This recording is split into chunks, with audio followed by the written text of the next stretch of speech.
Good evening, everyone.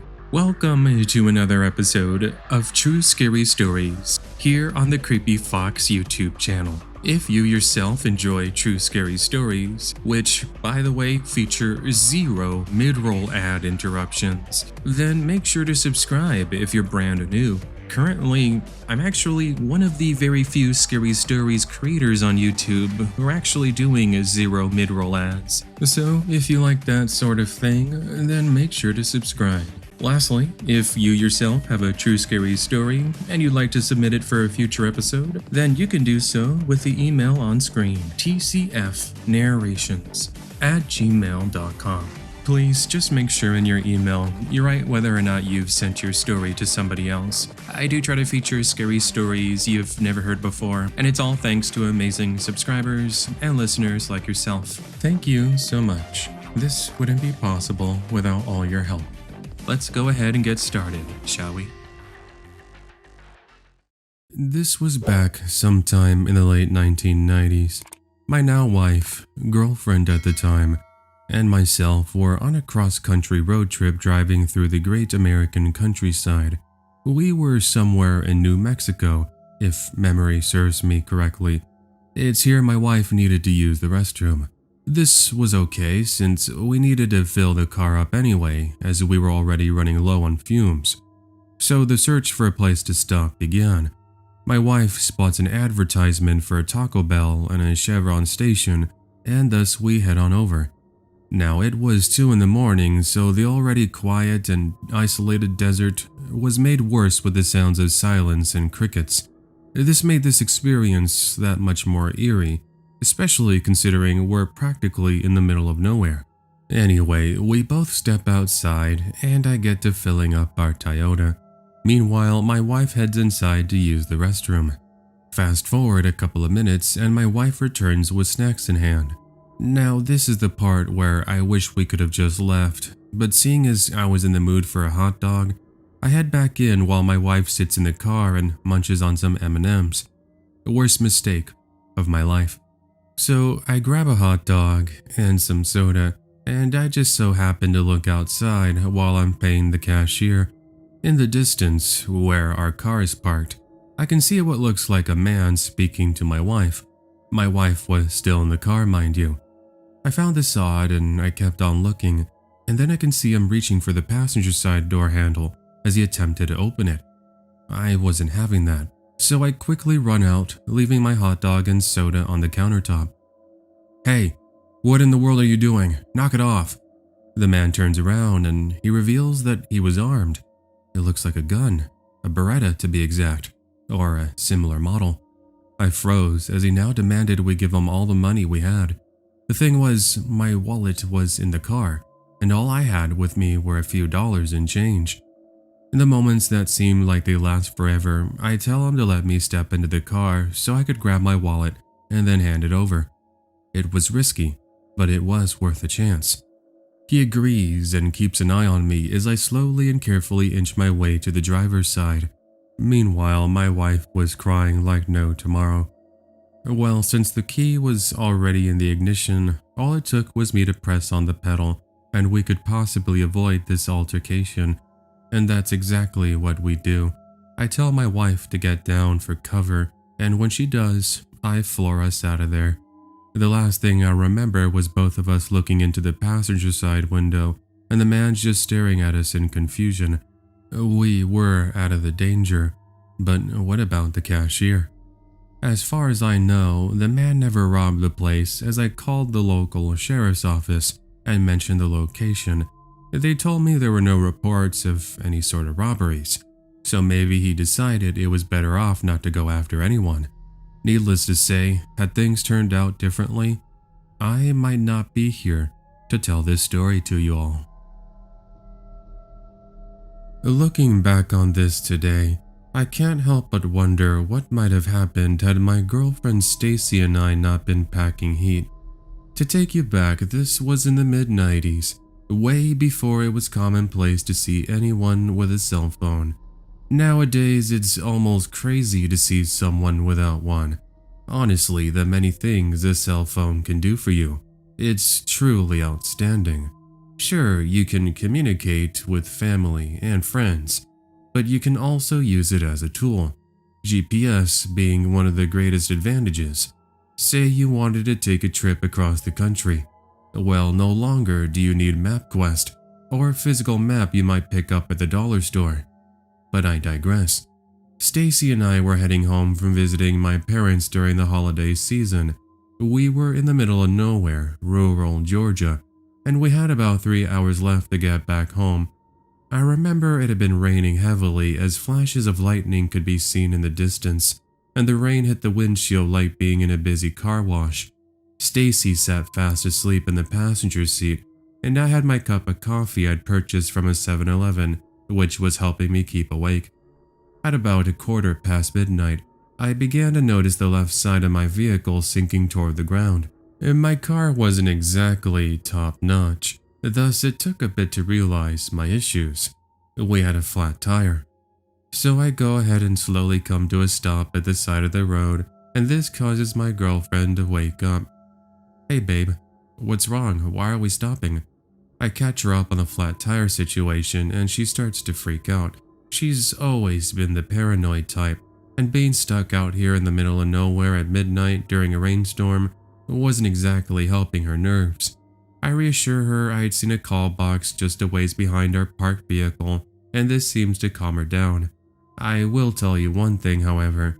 Stepping out of your vehicle in the middle of nowhere, with the only light source coming from your car's headlights, is pretty creepy. I couldn't help but feel someone or something was going to pop out with an axe at any moment and then try to cut us into bit-sized pieces. Guess that's what happens when you watch too many scary movies. Luckily, I always had my little .38 special in the glove compartment, which ensured if anyone were trying to cause us any harm, they would have to get through that first. In any case, I walked approximately 30 seconds over to a call box as my girlfriend waited in the vehicle. If you've never used a call box before, it pretty much has 4 buttons. Blue is for accident, green is for major service such as a mechanical breakdown or a need to send a tow truck, black is for out of gas or flat tire, and then yellow is to cancel. I went ahead and pressed the green button, which ensured I would have someone come and help us out in no time. One of the key advantages of call boxes is that your location is pretty much immediately known. That's why I wasn't too worried about our current circumstance. Sure, here we were abandoned in the middle of the night, but at least we had the certainty we would soon get help. I returned to the vehicle, completely drenched from the downpour, as I tried my best to warm up using our heater. Approximately 6 to 7 minutes of seeing no vehicles, we noticed headlights in a rear-view mirror. Now, the nearest town was approximately 30 minutes from our current location, so it was pretty possible that help was already going to arrive. As expected, it wasn't our help though. Instead, it was an old truck that drove past us. Not that I could really blame them for doing so. You never know who you might be dealing with in the middle of nowhere. However, just as soon as they had appeared, they turned around and then drove to our vehicle before coming to a stop. A man, from what I could tell, was in his early 40s, with a large beard, beanie and overalls, comes over to our window and asks if we needed any sort of roadside assistance. I explained we had a flat tire and that we were actually currently waiting for a tow truck. Still, I thanked him for his concern and said he was free to leave if he wished. The man, caught off guard, looks over at my girlfriend and then asks what our relationship was. Not really sure why he needed to know, but I told him she was my girlfriend. This sudden grin now comes over his face, almost as if he was excited from this sudden information, but he quickly gains his composure before saying he would love to spend more time with the two of us if we let him into the back seat. For real, I wasn't even sure what that was supposed to mean. He says he was just trying to be friendly and wanted to ensure nobody was going to try to come up to our vehicle and try to rob us. I told him that wasn't really an issue, not mentioning the revolver yet, and this causes the man to get a bit frustrated. "Come on, open the door, I don't bite," the man said jokingly as he reached for the back door handle and attempted to open it. It was locked, and this is the point I tell the man that he needs to leave. Frustrated he didn't get his way, the man makes his way back to his vehicle and we think he's about to leave. Maybe just some random dude trying to scare us, we thought. But then things got worse. Less than 10 seconds after getting into the driver's seat, he jumps out of his truck, but this time he's got backup. And by backup, I'm talking about a baseball bat. Surely he wasn't going to invite me to a game of baseball out here in the middle of nowhere. The man approaches our vehicle for a second time, and this time is more firm with his request. Let me in, otherwise I'm going to break the window, and you won't like what I do next. Stacy, on the verge of a meltdown, reaches into the glove compartment and then passes me over the .38 Special. All of a sudden, I see the man's eyes go wide and he drops the baseball bat in shock. Before I get a chance to say anything, he tells me that he was just playing around and he didn't really mean anything by his statements. I'd tell him to leave, and he does, but not before picking up his baseball bat and then returning to his vehicle. The man drives out of there, never to be seen or heard from again. As for our help, a tow truck arrived no more than 15 minutes after our encounter with a strange man. We asked the driver if they had sent anyone earlier. Strange question considering the previous man had a regular truck, and he ensures Stacy and I he was the only one out here in this direction. Thankfully, nothing else happened other than being driven back to town, and we ended up renting a motel room and stayed the night. We made it back home the next afternoon. We still don't know whether or not that man was serious or why he even wanted to break into our vehicle, but was he really that desperate to keep us company? Most likely not. So friends, I will leave you with this tad bit of information. Be very careful with who you interact with, especially when you're out in the middle of nowhere. Come prepared and expect the unexpected. This happened last year, and my girlfriend Tiana and I were camping in the Alabama wilderness. This was the only second time that we had gone camping. The previous occurrence saw us staying near some campgrounds, along with other families. This time we wanted more privacy since that camping trip was full of annoying kids. So we get into our RV camper one early August morning and made a road trip to drive about 25 miles from the city limits off the main road and into a forest. We stopped next to a little pond and proceed to spend the rest of the day setting up a little tent, as well as me teaching my girlfriend all about survival basics. At around 6:45 p.m., we were busy cooking some steaks we had brought. My girlfriend was inside the RV using the restroom. Meanwhile, I was the one cooking. Out of nowhere, I heard a deep man's voice say something from the tree line. I perked up and focused my attention to see a scruffy man with an axe who had this really confused look across his face. "Hey, good evening, sir. What'd you need?" I asked him, putting my hand onto my waist where I have a concealed 9mm on my belt. "Oh, nothing, just walking around. I saw some smoke. Anything you need?" I told him we were fine, and he gives me an indication as if saying he's about to leave. But then Tiana steps out of the RV, and I see his expression change. It goes from, meh, whatever, to, ooh, what do we have here? "Well, hello there, beautiful. How are you?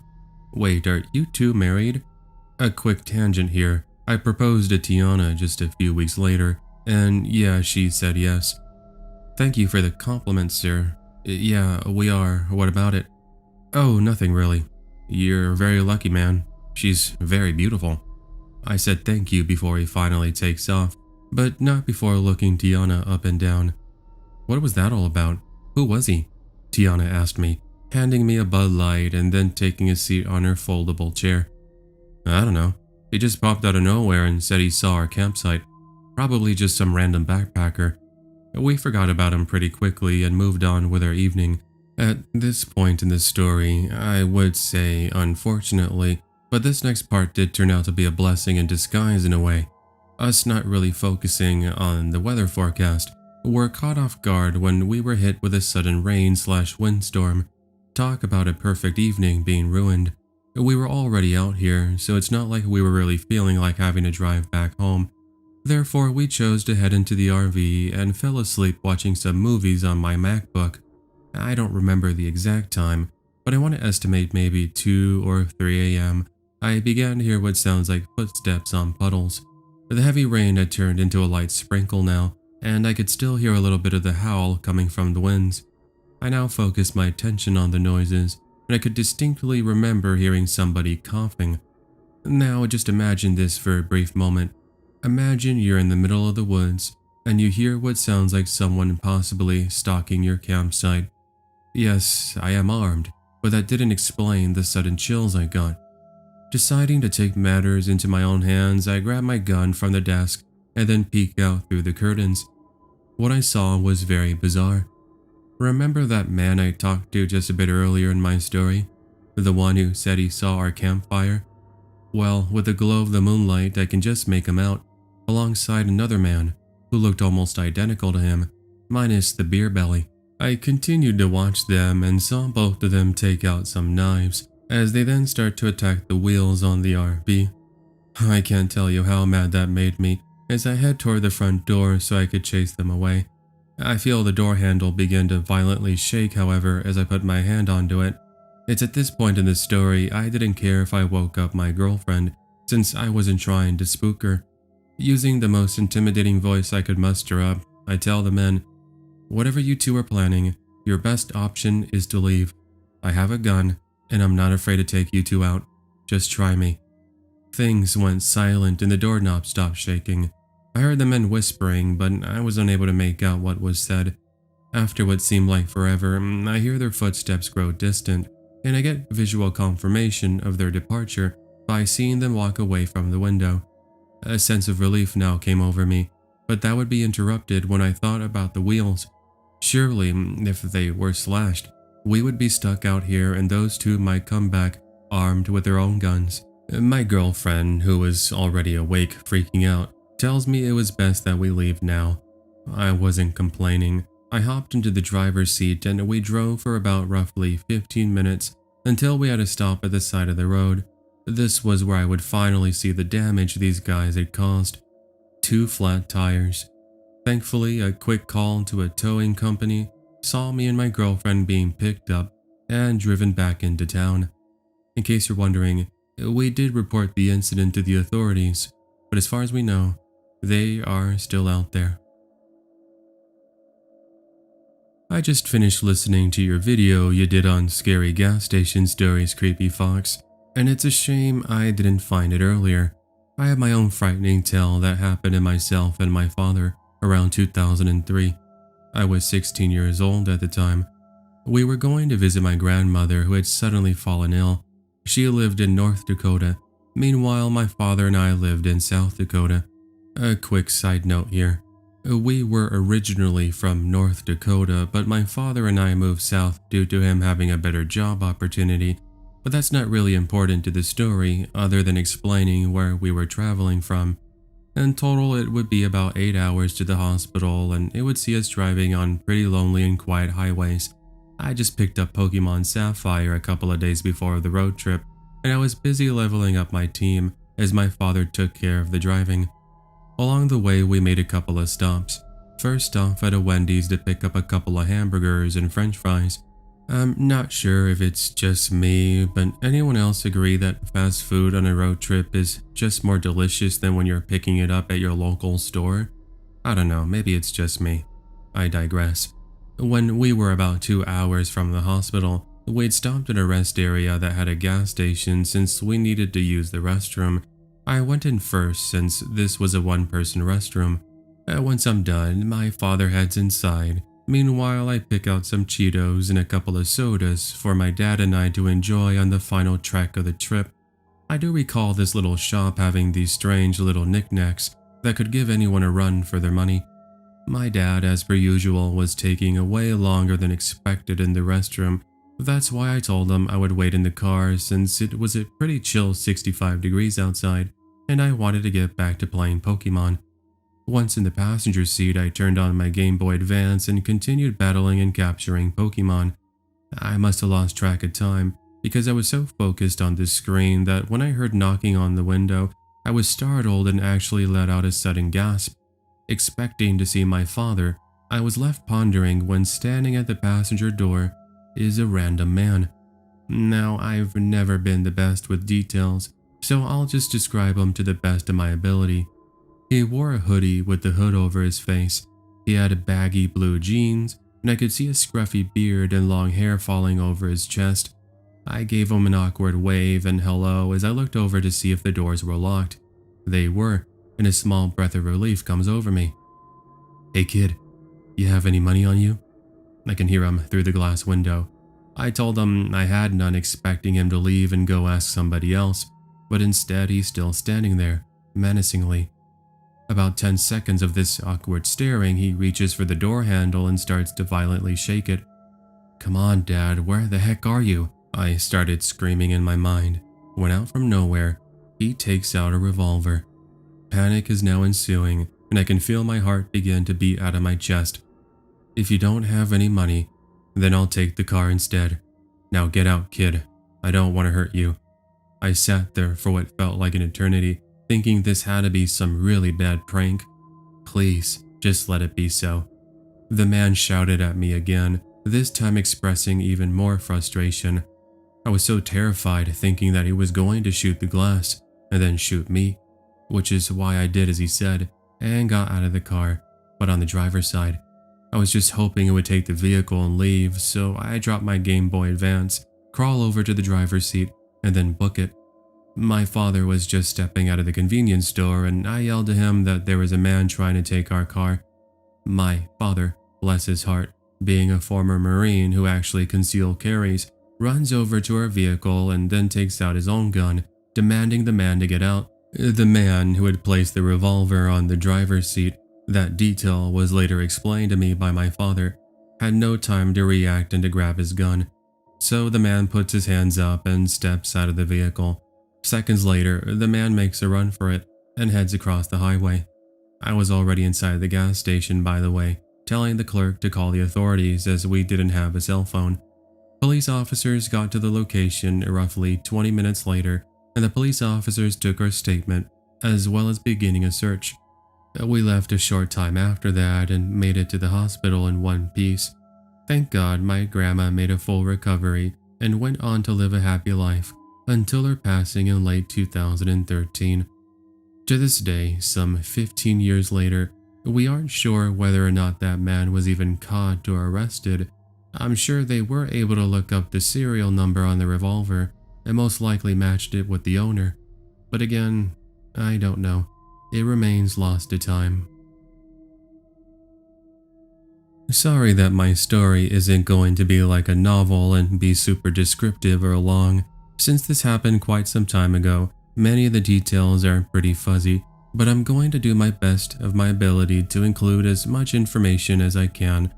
I was on a road trip visiting my uncle from Pennsylvania, and I made a stop in Kansas. The town I took a break at, I can't remember the name since this was in the late 1980s, had a motel that seemed pretty cheap, but very affordable. I ended up leaving that motel a few hours later because the people in the room beside me were fighting and making a huge ruckus. I do recall being given a refund and an apology, to which I said that's alright, I'm leaving anyway, and drove to a rest area. It was empty and looked like it would be the perfect spot to catch some Z's. That wasn't the only thing I caught, however, a bad case of the creeps. As I was dreaming about food or whatever it was my young self dreamed of, I was snapped awake when I hear scratching against my Volkswagen Type 2's doors. I had some makeshift curtains I take on and off, so I couldn't actually see what, or I guess better yet, who was causing this disturbance. I finally got the courage to peek through my curtains, and I see this dude without a t-shirt trying to open my door. I should let you know that this was in late October, and it was easily mid-50s outside. The dude had to have been cold. I opened my window ever so slightly and asked him what the big deal was. He looked at me with glazed eyes, then asks if I could let him in. I would have, if it didn't seem that the dude has a knife. I guess I could have told him to drop the knife, and maybe then I would consider letting him in to spend the night in my vehicle. But I'm not a crazy dumb person. I wasn't going to let him in. I tell the guy to get lost, and he now grows upset. He uses the handle end of the blade and then starts hitting my windows. Forget the cracks that formed. I was more concerned this guy wasn't all there in the head, and if he managed to get in, after his sudden angry outburst, All I had to defend myself with was a boogie board I was going to use when my uncle and I went to California. I didn't even have to wait for him to break in, however. I just crawled over to the driver's seat and I drove out of that parking lot, leaving the guy behind in the dust, quite literally. I drove for about half an hour until I reached the next town and then assessed the damage that had taken place. There were scratches on my doors and cracks on the windows as well. I was pretty angry, but thankfully at the same time he didn't manage to get in as I had slept. Thank God that even today I am a light sleeper and I wake up to almost anything, because you never know if there might be somebody trying to break in and trying to get to you. Back when I was in college, around 7 years ago, I used to make it a tradition to go back home and visit my family at least twice a month. Just so you know, this takes place in Alaska. Now, the reason I did this was because it would allow me to catch up with them, as well as attend my little brother's baseball games. I was his older brother, so I felt it was my duty to go and cheer him on. Not important to the story, but they ended up winning a couple of state championships. Way to go, little brother. Anyway, it was a Thursday night in August, I'd say around 9 p.m., and I was making the same routine drive heading back home. Everything was fine until my car started to slow down. Eventually, it comes to a stop, and I realized that it was the battery. Well, great, I was stuck, so time to use my phone. There was only one problem with that. I had no cell phone reception whatsoever. So what to do? Obviously, the only thing I could do was wait for help. Sadly, this road I take hardly sees any traffic, so I knew I was in for quite the wait. 30 minutes go by. No one. An hour goes by. Not a single sign of civilization. That's when I started to get impatient and started walking back the way I came from. Hopefully in the time I made it back to the city that I'd seen about 2 miles ago, I'll see a car. What I do see, however, was something a bit different. Out of seemingly nowhere, 2 bear cubs appear from the nearby woods and start to get closer. Don't get me wrong, they were really cute, but I knew this was bad. Mama bears are extremely protective of their cubs. If she saw me interacting with them, I was dinner and I was a goner. So I do what any smart person would do. Without breaking eye contact, I slowly start to back up. However, these bear cubs were very curious and begin to follow me. And to make things worse, the mom appears from the forest. This is where I thought she was going to charge at me and rip me into smithereens. Instead, she stares at me for a few seconds, and then just like the kiddos, begins to follow me. I know what you're thinking. Run, you idiot. Joke's on you. Bears can run faster than humans. I stood no chance if I spooked them. Just when it seemed all hope was lost, I can see headlights in the distance. I was saved. The driver starts to flash their lights on and off and starts honking. This startles the bears and I think, oh great, thanks pal, you've startled them. They're going to attack me. Instead, the 3 of them now run into the forest. Saved, quite literally, by a stranger. The driver, who turned out to be a father with his family, is able to drive me to town, where eventually I get reception and I do call for a towing company. That was pretty much it. That was the story of how I went on a road trip and almost became a bear's dinner. At least it made for a good story when I got home. When I turned 18 years old, my dad had bought me my first car. It was your typical girly vehicle, a light blue Volkswagen Beetle. I loved and adored that thing, and I drove it anywhere I went, whether it be to work, to visit friends, or even go on mini road trips. That car and I were together like peanut butter and jelly. Such was the time when I was going to visit my parents after I moved away for college. It's about a 6-hour trip south that sees me maneuvering some pretty quiet and desolate highways. It was peaceful, and as the only thing I had to worry about was quenching my boredom with podcasts, as well as new music, these adventures were something I always look forward to. Nothing out of the ordinary is really worth mentioning in the first few hours. The only thing I guess I could really give you is that about halfway through the drive, The sun had set and I'd stopped at a Carl's Jr. to get myself a spicy chicken sandwich with some french fries. When I was about 30 minutes from my hometown, my bladder started to tell me that it was now time to stop and use the restroom. I opted to take a quick break at an AM/PM that was part of a little shopping center. There was a Subway, a Baskin-Robbins, and a convenience store that sold snacks and souvenirs. I had to go in the little convenience store since, for whatever reason, this AM/PM charged 25 cents, and I didn't have any change. In order to get to the restrooms, I had to walk to the back of the store, where all the drinks and alcohol are located. There were a couple of what I assumed were truck drivers standing by the beer, talking amongst themselves. When they saw me walk past them, they stopped talking and started to whisper to each other. I already knew they were talking about me because I was able to hear the word girl. I walk into the restroom and then start to end up doing my business.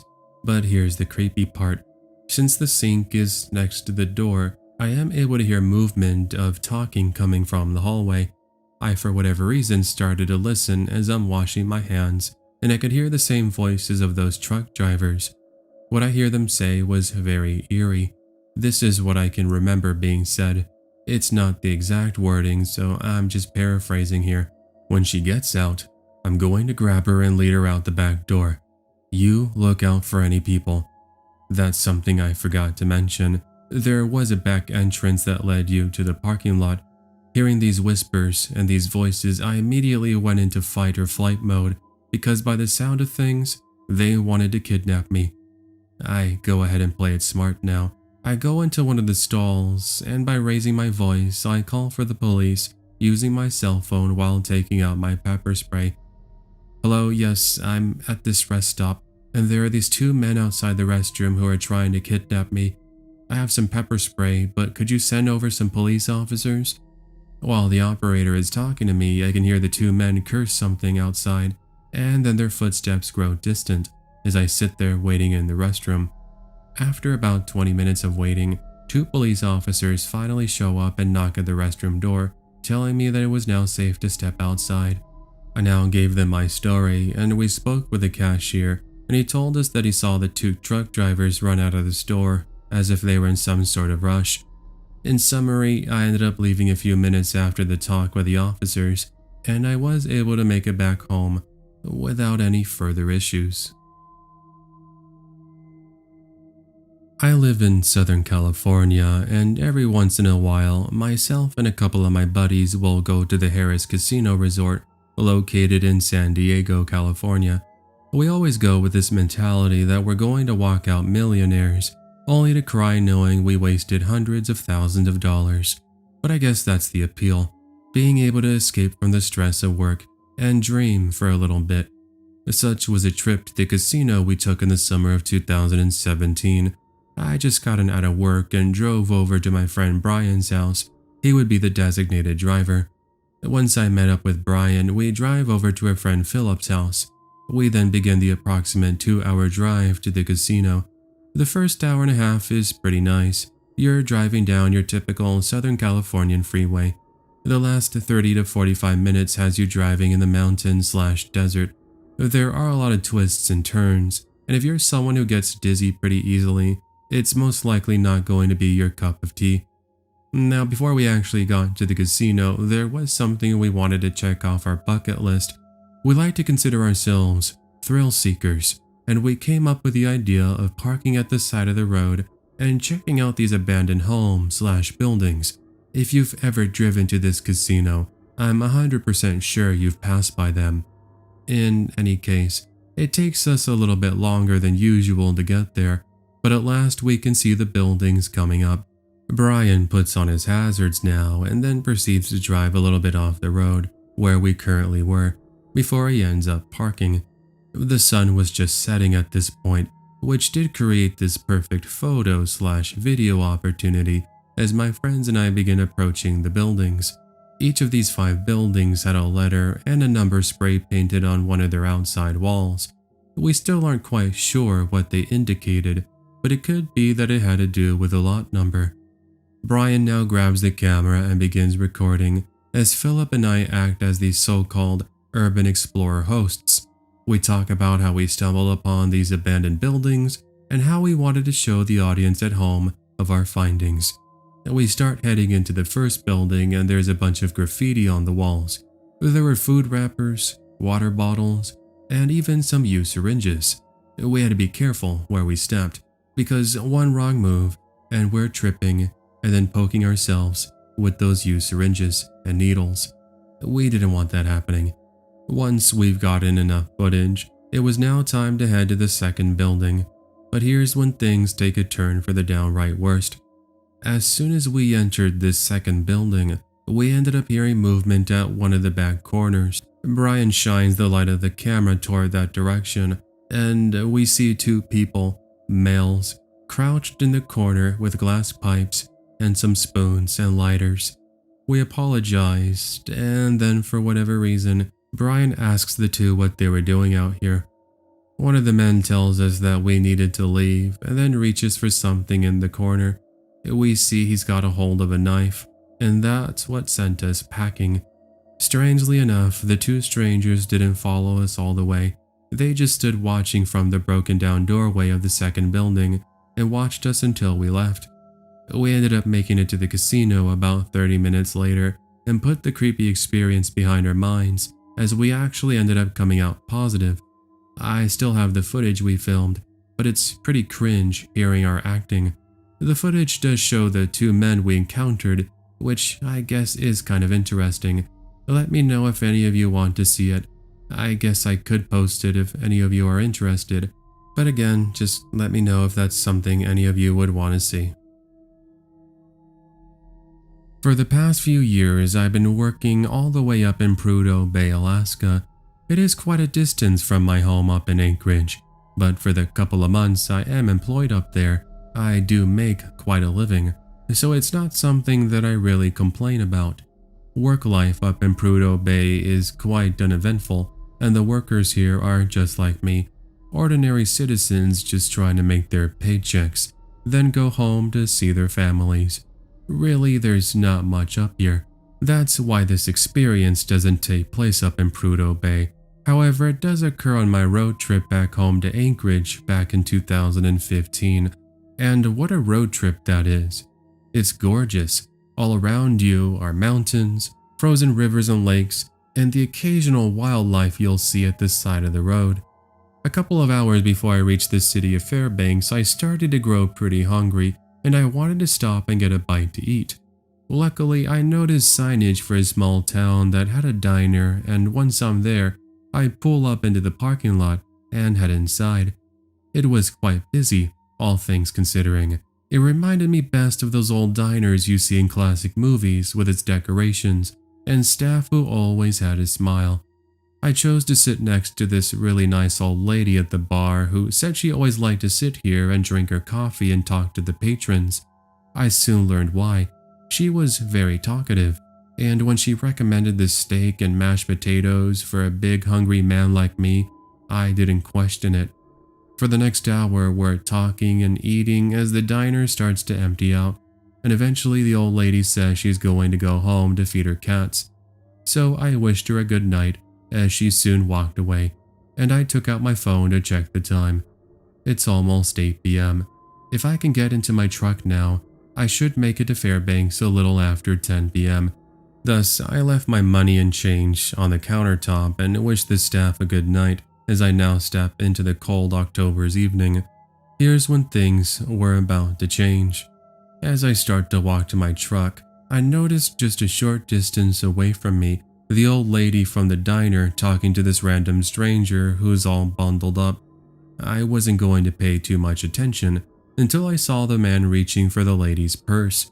She was struggling to keep it away from him, and I knew now this guy was up to no good. So I quickly run over just as the man steals the purse, and I stop the guy just before he runs away. "Sorry, pal, but that doesn't belong to you," I said in an intimidating voice. Without saying a thing, the creep pulls out a knife and now tells me to back up or I was going to get stabbed. No way was that going to happen to me. If you're going to threaten me, I'm going to defend myself, no questions asked. I took out my concealed carry pistol while telling the man not to come any closer to either me or the old lady. I was surprised by what this guy does. He drops the purse and just takes off running. Well, to the best of his ability, as he actually did slip, and I burst into laughter, telling myself, that's what you get for trying to steal from an old lady. Speaking of which, she thanked me profusely, and I told her the last thing I let happen to her is get mugged or hurt. Now, luckily, karma wasn't finished just yet. At this same moment, out of all places and times, an Alaskan state trooper is pulling up into the diner parking lot. You bet he must have been really surprised seeing me, as at first he was asking me why I had my pistol out. I quickly was able to clarify what had just happened, and the officer decides to go after the would-be criminal. I decided to stick around to see if I would catch any of the action, but the only thing was that they talked to this random man before placing him in the back of another cruiser and eventually taking off. Well, at least the old lady was safe. Anyway, that was pretty much the whole experience. I got back into my truck, got to Fairbanks, slept, then continued my road trip back home to Anchorage without any further incidents. I live in Anchorage, Alaska, and work at Ted Stevens International Airport for Alaskan Airlines. I've been here now for going 7 years, and it's very different from my life when I used to live in Fairbanks. That's where my family is originally from. Last Christmas, I was able to get a week off and decided to drive up to visit my family for the holiday. Now, anyone who might be familiar with the drive from Anchorage to Fairbanks, you know just how quiet and lonesome it gets. Once you leave the city, you're surrounded by endless mountains, fields, and trees that are blanketed with white powdery snow. It really is something I can't put into words. You need to see it for yourself, because it really feels like you're in a fairy tale book. Now, I was taking care of some chores at home as I'd be gone for a while, meaning I didn't get on the road until about 2 p.m. Accompanying me on this road trip is my adorable cat, Luna. That morning it was about 5 degrees, but by 5 o'clock it was reaching minus 15 degrees. You couldn't be out for long before you started getting headaches and any exposed skin would start to burn. Not that it's really a concern, since Luna and I are sitting comfortably in the car with the heater on. Now I'll save you the trouble and skip to what happened, as most of what happens next is just me driving in the middle of nowhere, with the last sign of humans being well over an hour ago. I ended up having to go pee after I drank most of the coffee from my thermos. Being female, stopping on the side of the road to use the restroom wasn't something I was really a big fan of. I had done it once before when driving to Seward. Trust me, it wasn't fun, but there's just something about being so vulnerable in the middle of nowhere that makes going potty that much more difficult. Well, luckily, I'd spotted a sign for a rest area in about 10 miles, and I was able to hold it until I got there. This rest stop was just a little cement building with one male and one female restroom. I saw no other vehicle, which alleviated some of the anxiety I had about being sneaked up upon. Anyway, I packed my 9mm Smith & Wesson and brought it with me as I slowly opened the female restroom, again checking for any signs of activity. I had left the car running, by the way, with Luna fast asleep in the back seat, since I didn't want her getting sick or getting cold. Out here, where I was, it was about minus 20 degrees, and sitting on the toilet seat was going to be impossible. I ended up having to get creative, which I'll save you the embarrassing details. Not even 30 seconds later, yes, it took me that long just to begin because of it being freezing, I hear a car tires crunching on snow. I start to think, did I forget to put the brakes on? And was my car rolling down the hill? That couldn't be. I just knew it. I was correct, however, because once the snow crunching gets closer to the building, I hear a car door open and then close. My nerves started to pick up and my heart is racing like crazy, thinking why of all places did somebody just have to conveniently show up?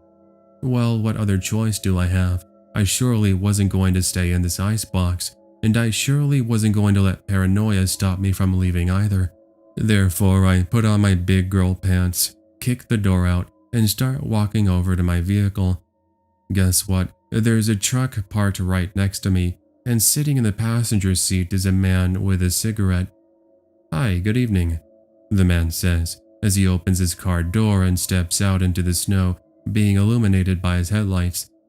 "Hello," I ushered back in a nervous tone, just a few feet away from my car door.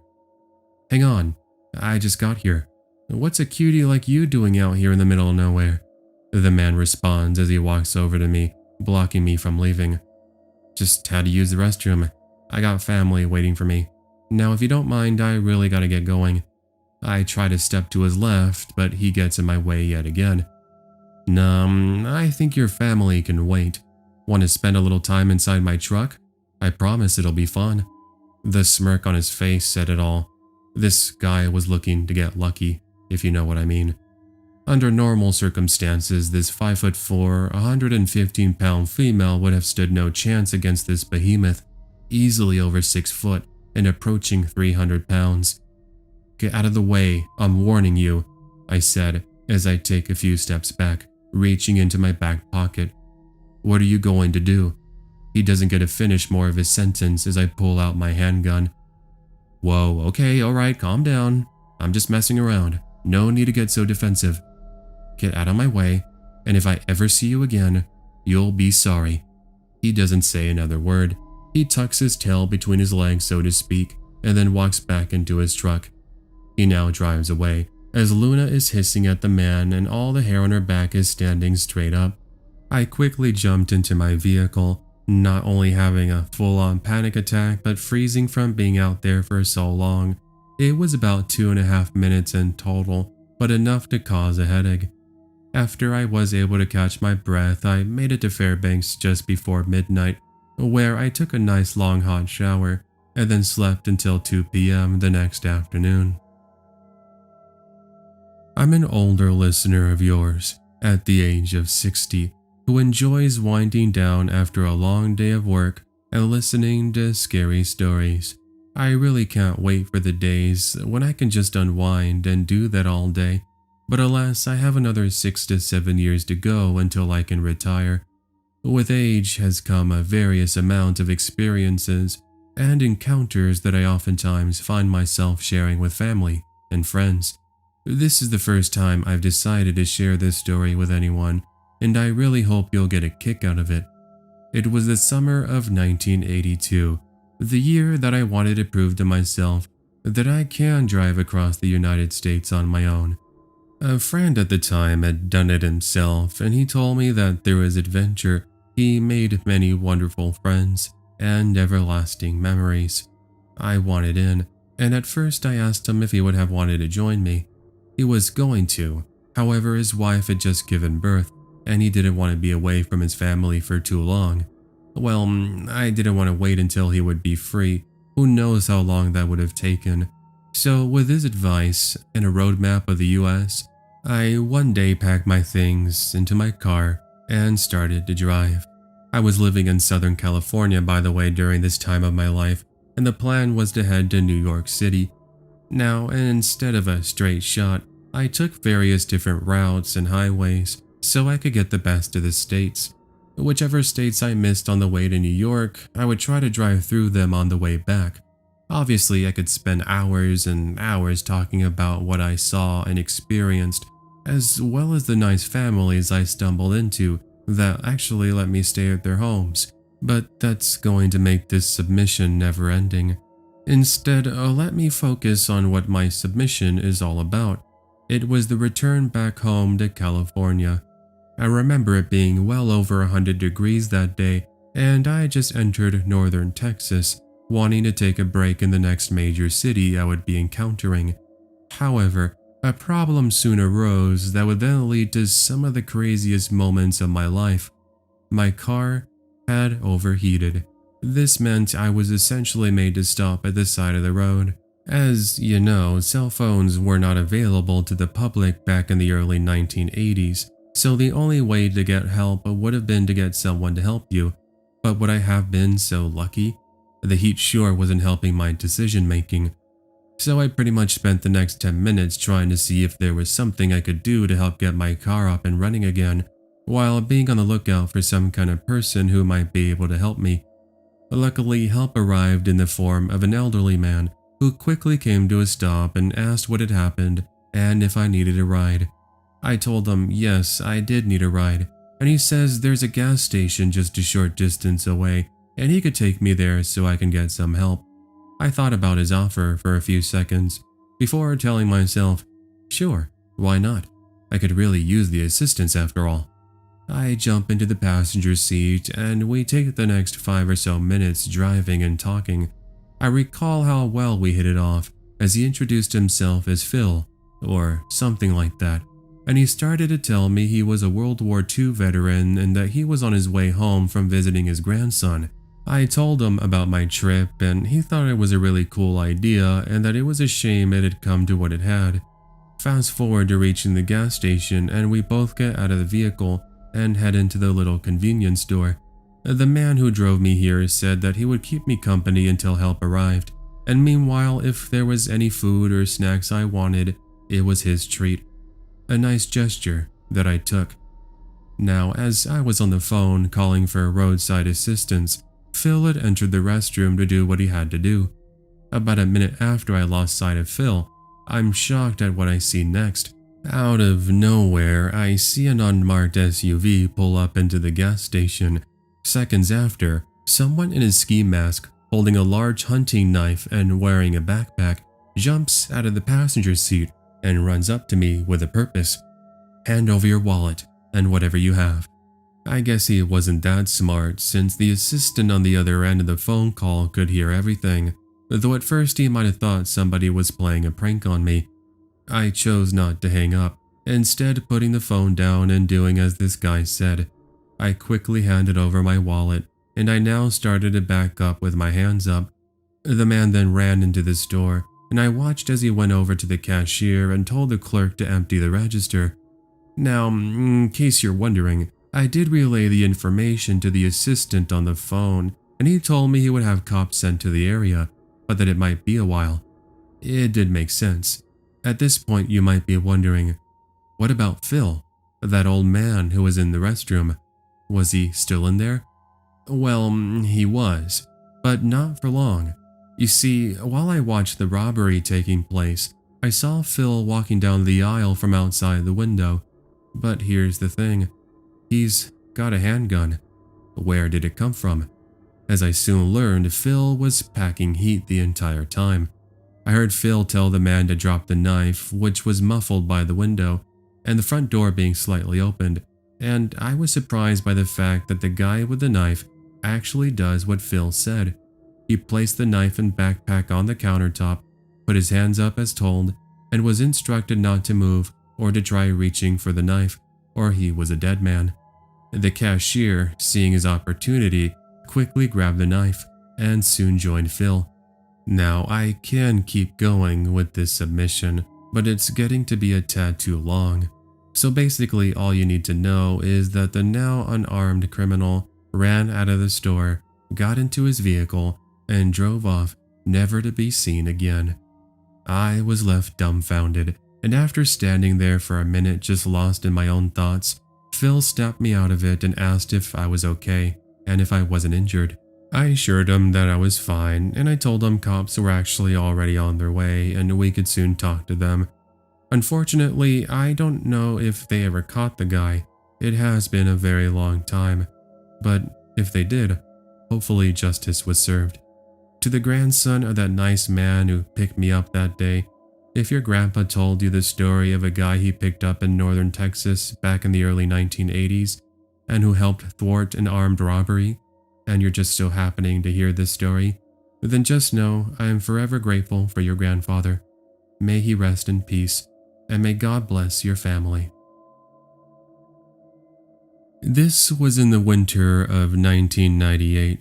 For quick context, I'm male and I was 25. I was traveling in between Salt Lake City and Las Vegas so I could spend time with family. I was in Vegas, they were in Salt Lake City. So everything was going fine until I began to notice something quite strange. There was a Ford Explorer that had been following me since the rest area I had made a stop at about 10 minutes prior. The only reason I'd noticed it was because the man who was driving it kept getting too close for comfort. I thought maybe he was trying to get past me, so I moved to the other lane hoping that would be the end of it. Instead, he chooses to move over with me and still doesn't let up. Well, that's weird. So I look into the rearview mirror, but it's almost impossible to see him due to how dark the windows are. It also didn't help that it was around 10 p.m., so I couldn't see inside. This back and forth continues for another 5 minutes until I make the dumb decision of confronting him. I now pull to the side of the road, which he then proceeds to do the same. Once I'm out, I flip him off, but this only causes him to exit his vehicle. The guy starts cursing and saying how I had just cut him off about an hour prior. Now, I'll be honest, I did sort of do that, but it was only because I was going to miss my turn. I wasn't sure why this guy was so upset, but apparently I'd angered him to the point that he wanted to get violent. He reaches into his back passenger seat and grabs a baseball bat of all things. He then begins charging toward me, but I manage to get back into my seat. That's not before he shatters the driver's window and shards of glass fall everywhere. The glass ended up leaving some nasty marks on my arm, by the way. Now, before I could leave, he manages to connect with another window, shattering it too. I pretty much book it, but I'm scared he would continue to follow me. He doesn't, thankfully, but now I had to deal with my arm, which was stinging really badly because of the glass. Of course, you have to remember this was a time and age before cell phones, so I couldn't just call for help. Thus, I take an exit about 15 minutes later, where I head to a 24/7 convenience store. The cashier was nice, and he was able to patch me up with a first aid kit that they had, and we called police. Sadly, since it was so dark, I couldn't see the license plate, thus that jerk ended up getting away. So that's your reminder to be careful when you're out on the road. Some people aren't exactly too friendly. Who else enjoys a little road trip? I sure hope it's not just me, because there's just something so peaceful about hopping into your car and heading out into the countryside where you're surrounded by miles of never-ending mountains and fields. Such was a time in 2016 when I took a road trip to visit my Uncle John. I was driving from Huntington Beach, California with my pet bull Rex, keeping me company along the way. Nothing was really special about the trip other than I left my house at around 8 p.m. I would have left earlier in the day, but I had to cover a shift for a coworker who had called out sick, which I'm pretty sure was a lie since it seemed it was starting to become a trend. Either way, I held no sort of grudge, as the next 5 days were mine to spend time in the sun, go to the casinos, and swim in my uncle's pool. Well, let's not get too ahead of myself. I had to actually get there first, and of course something happened along the way that was very creepy. Just a while after I'd passed Barstow, California, I had a really bad urge to pee, which I blamed on the venti caramel frappuccino I'd purchased not too long before. I could have turned around and gone to Barstow, but that would have wasted time.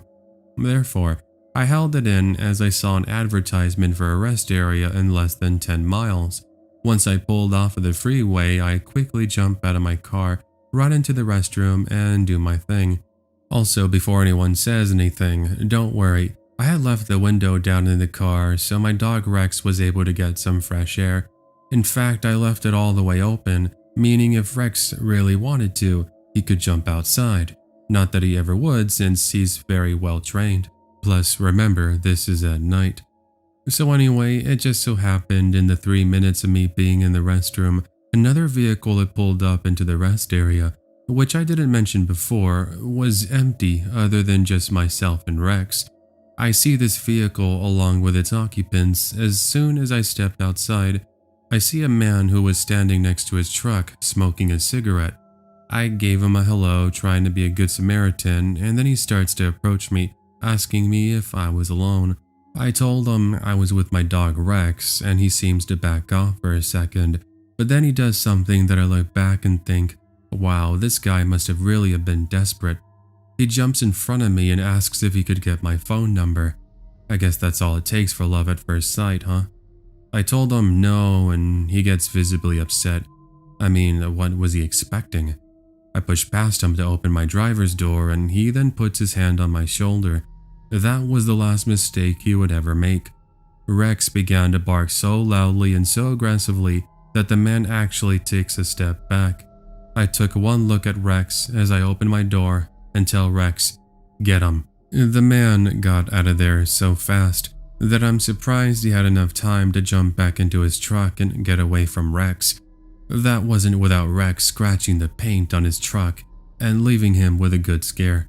Anyway, I never saw that man again, and I would hope he never tries to pick anyone up in the middle of nowhere again, because you never know what they might have waiting in store for you.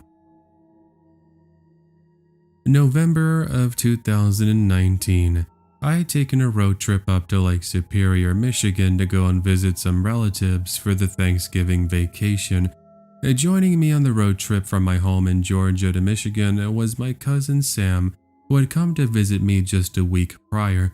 Now, I'm not going to waste any of your time talking about my vacation, but instead I want to focus on the way back home to an incident that truly left me at a loss of words. Now, I would like to consider myself an above-average driver, the kind of person who could drive long distances and not really have to stop unless it was for gas, food, or to stop and use the restroom to take a break. However, on this trip back home, I ended up taking a few more breaks than usual due to me messing up my back while helping my uncle lift some coolers for a Thanksgiving dinner. It wasn't anything that I couldn't handle, and within a week of returning home, I was fine, but the inflammation and bothersome pain definitely extended what should have been an easy drive home by an extra couple of days. Anyway, I want to fast forward to an evening after I'd finished eating dinner at a McDonald's, which consisted of some chicken nuggets, French fries, and some Sprite. I'm in the middle of nowhere, Tennessee, at roughly 9 p.m., driving down the highway all by myself, and all the salt and sugar from a couple of hours earlier is starting to mix in my stomach. The gassy feeling from eating fast food is now becoming a problem, and the urge to stop and use the restroom was growing more and more into a reality. The issue was finding a place to take care of my business. If anyone has ever driven through the rural parts of Tennessee, you know finding a rest stop is quite the challenge. I remember taking a look at my Google Maps and saw there was a visitor center/rest area in approximately 10 miles.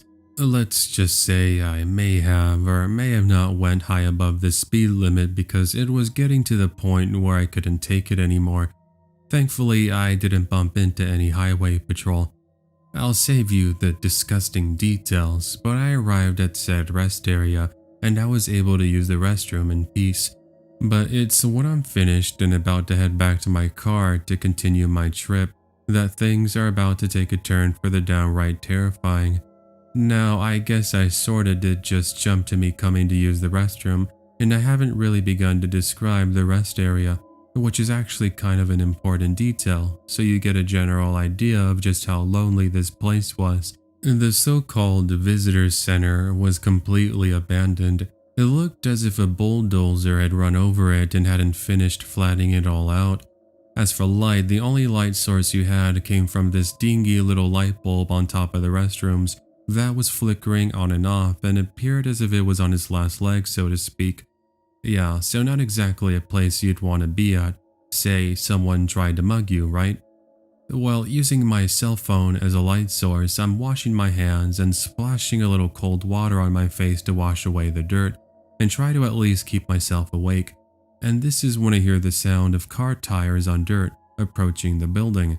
The light from what appears to be a vehicle is also beginning to flood in through the crack of the walls, and I remember telling myself, why of all times of night did someone have to conveniently show up and join me? Whatever, I thought. I was leaving. I exit the restroom, and as soon as I take a look over to my truck that's parked just a matter of a few feet from the main entrance, I noticed a tall figure looking into my driver's side door. "Hey, what's up? Can I help you?" I said in a firm, shaky voice as the individual tried to pull at the door handle. "This your car?" "Yeah," I said, this time with a bit more paranoia in my voice. "Oh, it's very nice." Something about the way he spoke just felt wrong. It's like my sixth sense was telling me I needed to get out of here right now, because if I didn't, this man was going to bury me quite literally 6 feet under, and I was never going to be heard from ever again. Thanks, I hope you're having a good night. I'm just about to head back home myself and meet up with my wife, I ended up saying, still choosing not to approach the man nor my vehicle, as I don't even know if he might be armed with a weapon. Yes, I was that paranoid. Well, hey, you got any money on you? He says in a calming voice, completely changing his demeanor. No, I don't. Sorry, I wish I could help you out with that. What he does next was absolutely frightening, and to this day I will never forget the next sequence of events. Don't lie to me. You have a wallet, and I want whatever's in there. Now hand it over. He barks back at me, as his mood returns to that of anger. I stood there frozen, as from his back pocket, he takes out a utility knife and begins to approach me. My heart was now racing out of my chest, and I recall my brain sending all these signals throughout my body, essentially saying, "You need to run, or you're going to get stabbed." That's what I do, finally realizing it's now life or death. Yes, I could have just handed over my wallet, but how was I to know that was all he was going to want to do? So what I do next was completely risky. With my back still in some pain, I sprint around him like a cheetah and pretty much in one quick motion unlock the front door with my Bluetooth keys, throw my cell phone into the passenger seat, and quickly lock the door just as he's a mere inches from my face. The man begins pounding on the window and tries to once again pull at the door handle, but I pretty much left him in the dust. I think quite literally too, and I got back onto the highway, shaking and on the verge of crying, but just praying he wasn't going to follow me. Thank the heavens above he never did follow me, and I pretty much drove non-stop for the next 3 hours until I reached a more populated area with some gas stations and traffic. I never did bother to report the incident to anyone, which part of me sort of wishes I did. Needless to say, I made it back home in one piece, but with a memory so frightening that even to this day I will occasionally have nightmares of that evening. Nightmares in which the same man comes up to me, but in all those scenarios, I don't make it out alive. For context, this is from the perspective of a 26-year-old female. This was in the spring of 2017. I was returning from a road trip in which I went to visit some family for my week off from school. They live in Montana, and I was heading back to Southern California since I had moved out there just a year prior.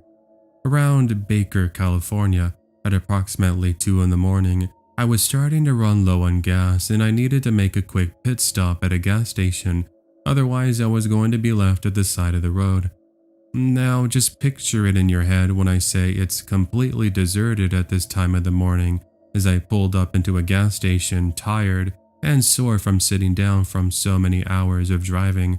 As I step out into the cold, windy desert night, pumping gas into my vehicle as the sounds of crickets chirped, I noticed some headlights drive up from the off-ramp exit I'd arrived from, and then watch as an SUV approaches my vehicle, choosing to park just a few feet behind me. I rolled my eyes more so because I get annoyed when people have to be right next to me, and looked into the front window out of curiosity. Sitting in both the driver's seat and the passenger seat were 2 large men, one with a beard and beanie and the other with long hair and reading glasses. I chose to ignore them as I finished pumping the gas, and then I walked over to the convenience store so I could grab a couple of snacks. I am immediately greeted by a really nice cashier who wishes me a good morning, and then asks me if I wanted a free complimentary cup of coffee. I took him up on the offer, but told him I was going to grab some cookies from down the sweets aisle before returning and paying for the meal. I was contemplating between Chips Ahoy or Oreos. Honestly, one of the hardest decisions when it comes to cookies. And suddenly, I hear the same sound I had heard when I entered the little convenience store a couple of minutes prior. The audible sound of the front doorbell ringing. I looked toward the front out of curiosity and noticed it was the same 2 men who had parked behind me near the pumps. The cashier also greeted them. However, I recall they ignored him and just started to walk around and head toward the back where the beer is located. So far, nothing really out of the ordinary. Anyway, in that moment, I ended up getting a text message from my mom who was asking me if I had made it back home yet or where I currently was. I go ahead and update her as well as tell her I'd be home in about an hour, and as this is happening, I couldn't help but hear faint whispering. "Wait, not yet," and "let's wait until we're outside, away from the cameras," is what I heard coming from the aisle next to me. A bit alarmed, I briskly returned to the front counter, looking back and seeing the men awkwardly looking the other way as we made eye contact. And here's when I mentioned what I had heard to the cashier. He takes what I said to heart and quickly grabs the gas station phone to call the police. Once he said he needed officers here in a loud and stern voice because of a disturbance, the two men quickly jolted out of the convenience store, not even choosing to purchase anything at all, or making any sort of apology. They then hopped into their vehicle and drove off, never to be seen again. That essentially confirmed to both myself and the cashier that they may have been attempting to grab me when I at least expected it, and who knows what they might have tried doing after that. That gives me nightmares even today as I'm sharing this with all of you. I really can't tell you how many stories I've heard since my experience in the news of similar reports of men trying to take women from either gas stations, rest stops, or the middle of nowhere. No less than 10 minutes pass and a police officer arrives to take both of our statements, as well as to get some further insight to what had just occurred. I left soon after giving my statement and continued my way back home, a bit on the edge and paranoid, but relieved I'd overheard what the men had whispered, because I truly believe they may have thought I hadn't heard them. Update: it's been years that this has occurred, and as far as I know, I'm not sure if the police ever did any sort of further investigation. There was nothing in the news, and I guess since technically they didn't actually do anything to me, they probably wrote it off as just a couple of creeps trying to give me a hard time. But what do all of you think? A big misunderstanding? Me being paranoid? Or something more sinister and dark? Leave it in the comments and I'll try to give you a response. This has been a long time coming, and I've been meaning to share one of my creepy stories for quite some time. Apologies for not getting back to you, but when you work at a grocery store full-time as a manager, you almost never get a break to just sit down and write, or even read for that matter.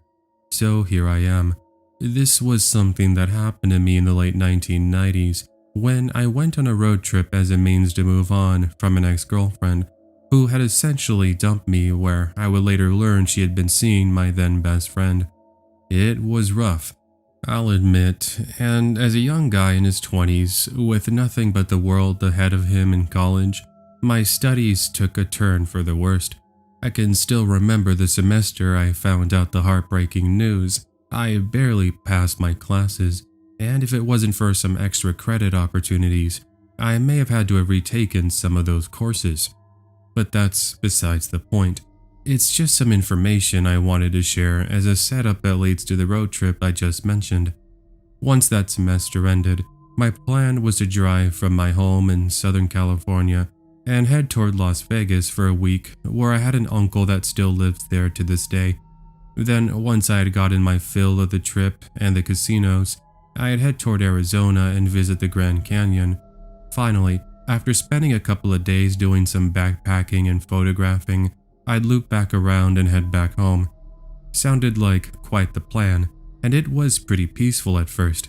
Now, I'm not really going to focus on my time with my uncle since that was relatively uneventful. I'd say the only cool thing was we went on a helicopter tour around Vegas, which I still have a photo of somewhere. Anyway, when I was approaching the Grand Canyon, it was around 7 in the evening, and I'd been looking for a place to stay at night. I tried a couple of hotels, but when I pulled up and walked up to the receptionist, they told me they were booked. A bit disappointed twice, I decided to just go grab some food and then try again at another hotel. Luckily, third time was a charm, and I managed to get a hotel that was quite a bit of a ways from the Grand Canyon itself, but at least it was way cheaper than the others I tried going to. This hotel would be the location of one of my more creepier memories. It all started after I finished checking in and placed my baggage in my room. I recall taking a long hot shower and then laying down for about 30 minutes, surfing through the same 15 or so channels they had on offer. At about, I'd say 10 p.m., I had the urge to go for a smoke break, but I realized I left my cigarettes in the car. Now, I don't smoke anymore, thank goodness, but back then I had to at least go for one before I went to bed. It was my relaxation, if you will. So I went ahead and walked out of the hotel, still full of energy, and I make my way over to my parked vehicle in this comfortable 50-degree dark night. Now, this parking lot, from my best recollection, was not only very dark, the lights were almost non-existent apart from the starry sky, and a few lamps scattered across said parking lot, but it was very quiet too. You could hear the sounds of owls and the wind going through the trees, and even my footsteps echoed on the pavement. Well, I was standing next to my car, enjoying the peaceful evening, and a set of footsteps could be heard shuffling through the parking lot. At first, I didn't really mind them since I made the assumption somebody was just out for a walk, but after roughly 15 seconds of seeing no one, again it was hard to see anyway because of the lack of visibility, I began to grow quite paranoid. It's a very difficult emotion to describe in words. A lot of times when I hear the stories you narrate here on the Creepy Fox, people will mention similar feelings, myself included. I can agree in saying you can't really quite express it on paper, you have to experience it in person. So anyway, I'm still standing there having my smoke like a complete moron, and just as the footsteps I was hearing grow louder and closer, a figure walks out from behind a couple of stationary vehicles. They were tall, scrawny, and it wasn't until they were just a few feet from where I stood, I got a better look at them. The man appeared disheveled. Long, greasy hair fell down to his shoulders. A stench like something I would best describe as rotten eggs entered my nostrils, and his clothing was tattered and ripped as if he had just gotten out of a fight with a wild lion. I began to grow nervous as I finished my cigarette, then proceeded to lock my car, ready to head back to the hotel. All the while, this man is just standing there and staring at me. "Nice evening we're having, right?" the man said. He just continued to stand and stare at me as if he was speaking a completely different language, and all the while his hands haven't left his coat pockets. "Well, I hope you have a great rest of your night." Before I could finish my words, the man walks closer to me, blocking my exit, and practically within breathing distance, and then he tells me to hand over the keys to the car. I took a step back and tell him that wasn't going to happen, and what he does next forever sends shivers down my spine. In one quick motion, he takes out a knife and tries to slash at my stomach. I don't recall if it was cat reflexes or just my sense of fear, but I ended up jumping back at literally the last second as he still managed to connect with my sweater, cutting off a bit of the fabric. I booked it back to the hotel as fast as I could, that I don't think I've ever run as fast as that ever again. All the while, I looked back only to see the man begin to run in the complete opposite direction and disappearing into the tree line. By the time I made it into the hotel lobby, I practically gave a heart attack to one of the janitors who I remember was mopping the floor, and I'd tell him about the man in the parking lot who has a knife and even show him the slash in my sweater. Needless to say, the hotel goes on lockdown and the police were called as we pretty much kept a lookout for the man with the knife. He never did come back, and when police arrived, I remember they did a full search of the area with park rangers, including the parking lot, forest, etc., until the all clear was given. Now, I don't know if he was ever captured or brought to justice, but I do know for a fact I was seriously this close to being mugged and having my car stolen. Although, considering he tried to attack me with a knife, he already went into the mugging knowing full well he was going to take someone's vehicle, even if it meant by force. So friends, I can conclude by saying that being in any sort of fight or flight situation is no fun. Please, and I mean please, do your best never to fight back, especially if the person you're facing is armed. It's better not to be a hero, and there's no shame in running away from the danger. Literally no one will give you a tough time for it, and really shouldn't, to be honest. For reference, this comes from a female who at the time was 23 years old, and this takes place in Texas. In 2009, I took a road trip to visit family about 4 hours north of me for the 4th of July holiday. At around the halfway mark, I was starting to get a bit hungry, so I stopped at a rest area with a Subway, a McDonald's, and a gas station so I could grab myself a bite to eat. I was also going to take the opportunity to fill up on gas because, why not? I picked up some chicken nuggets with fries and a Coke, and after devouring my meal, I walked on over to the gas station and asked the lady employee to put $30 on pump number 2. I took care of that pretty quickly, but as I take a seat, ready to once again commence my driving adventure, I'm getting the bad urge to go and pee. Darn me for having such a fast-acting digestive system. I walked back into the gas station, and I quickly made my way past a nice family and into the hallway where the restrooms are located in. As I approach the women's restroom door, I start to get this really terrible smell of what I can best compare to as the smell of a road-killed skunk. It was definitely off-putting, but I entered disregarding the nasty odor. When I approached one of the stalls, the smell growing even more unbearable and a trail of smoke hovering up to the ceiling. A 40-something-year-old tall and skinny woman with really bad breakout acne on her face, black thin hair down to her hips, and wearing some clothing that looked as if it hadn't been washed in weeks, walks out with a handmade cigarette in her left hand that's lit at the tip. She now just stares at me with these really beady eyes as she then exclaimed, "You're a really beautiful woman. You seeing anyone right now?" I was caught a bit off guard, so I just gave her a quick, "Yes, I am," and this seems to satisfy her curiosity as she now heads over to the sink and I head on over to go and pee. Fast forward about 30 seconds, I open the door to the stall and there she is just standing right there, staring me down as if I was part of some long-lost civilization. "Sorry, but can I help you? Is everything okay?" She walks over to me to the sink and then once again starts to tell me how beautiful I was and how I could make a lot of money if I joined her in her business scheme. She further stated that she had a friend who was a pimp and he could really make me a star and promised I would make a boatload of money, but that wasn't happening.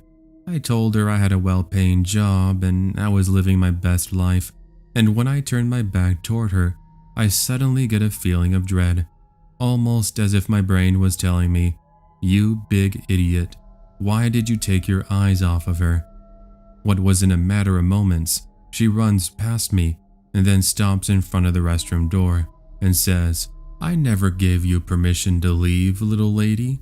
We're gonna have a little chat, so why don't you get comfortable and relax?" There was nothing to relax to, as I start to explain to her my dad was waiting for me in the car and he would be really angry if I continued to keep him waiting.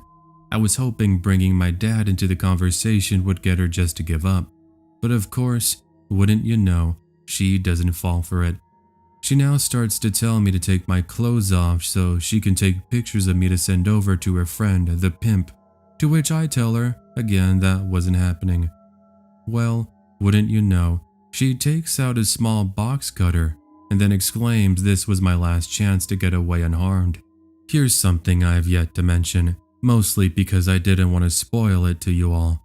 I carry a knife, and it was way larger and longer of a blade than the cheap little one she had that was in my purse. I finally take mine out after having my hand next to my purse opening the entire time, and finally having enough of her BS, I tell her that she needed to leave. Otherwise, I was going to defend myself with all the life energy that's inside of me if she got too close. Wouldn't you know, she gives me a variation of the "I want to apologize" line, like the one popular GTA 5 clip of the NPC, and then she just storms out of the restroom. I quickly follow this crazy lady out, and I watch as she runs past some of the shoppers in the store and out the front door, where I soon lose sight of her. The family, who I walked past a few minutes ago, now comes over to me and asks me if everything was alright, to which I told them the lady who just ran out was threatening me with a box cutter and was saying she was going to stab me if I didn't get naked. They found it off-putting, as did the clerk, so much so that we ended up calling the cops for further assistance. I don't know whether or not they caught the lady, but I and some of the people there just gave our statements. I left a short time after being cleared, and I made it to my family's house with absolutely no other problems. So that was the last story for today's episode. I hope you enjoyed yourself and you had a good time. Again, as I mentioned in the intro, if this was the first time you joined us, then do consider subscribing and hitting that notification bell. That way you'll be notified of all the future uploads coming here to the channel. Also, make sure to leave a like rating if you enjoyed it, and leave a comment telling me what you all thought. Also, if you yourself have a scary story that you'd like to share, then send it in with my user submissions email, which appears on screen on my videos, TCFNarrations@gmail.com. Now, if you're looking for more of the Creepy Fox, then check out all the other videos I got on my channel. There's so much narration content that I'm sure you're going to enjoy. I've also got some exclusive Scary Stories narration episodes. If you'd like to listen to those, then for as little as $2 a month, you can become a Creepy Fox channel member and gain access to 10+ hours of extra additional content. I also got some cool merch which is featured down below. There's shirts, stickers, sweaters, coffee mugs, you name it. I got a lot of things that you might like, so check it out, see if you might find something on the Creepy Fox shop. Lastly, it's not something I really talk about or mention, but I wanted to go ahead and plug my other social media. If you wanted to follow me on my Instagram, I'm pretty active there. It's @TheCreepyFoxOfficial. You can see the name on the bottom right of all my videos. I like to post videos of my pets, specifically my dog and my birds, so if you're somebody that likes animals, then give me a follow and check out my stories. I'm always posting daily. Anyway, that is gonna go ahead and do it for today. Thank you so much everyone for watching today, and I'll go ahead and catch you all on the next episode. Until then, take care and have yourself an amazing day.